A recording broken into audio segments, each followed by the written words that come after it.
Hello traders, welcome to market Geeks. So ఈరోజు market చూసుకున్నట్టయితే ఇక్కడ చూడండి, సెన్సెక్స్ కంప్లీట్ రేంజ్ బౌండ్లో ఉంది. సో మార్నింగ్ ఇక్కడ ఒక మూవ్ వచ్చింది, మళ్ళీ మధ్యాహ్నం సెషన్లో ఇక్కడ ఒక మూవ్ వచ్చింది. సో నేను ఈరోజు ఎలా ట్రేడ్ తీసుకున్నాను ఒకసారి చూద్దాం. ఇక్కడ 5 మినిట్ చార్ట్లో తీసుకున్నట్టయితే మూవింగ్ యావరేజ్ దగ్గరికి ప్రైస్ వచ్చింది కాబట్టి ఒక క్విక్ ఎంట్రీ చూడండి.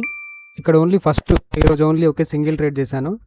ఇక్కడ ఫస్ట్ ట్రేడ్ ఇక్కడ ఎంటర్ అయ్యాను. సో ఈ హై డ్రా చేశాను, ఇక్కడ హై టచ్ అవ్వగానే ఎగ్జిట్ అయిపోయినా. సో రిమైనింగ్ మార్కెట్ అంతా మళ్ళీ ఈ మెయిన్ మార్కెట్ వచ్చేసి చూడండి, ఇక్కడ ఈ మూవింగ్ యావరేజ్ టచ్ అయి ఉంటే మళ్ళీ తీసుకుందాం అనుకున్నా, బట్ టచ్ అవ్వలేదు, డైరెక్ట్ ఇక్కడ నుంచి వెళ్ళిపోయింది.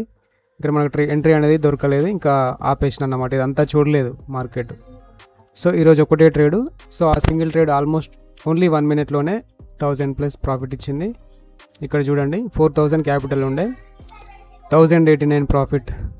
సో లైవ్లో ఎలా ఎగ్జిక్యూట్ చేశానో చూసేయండి.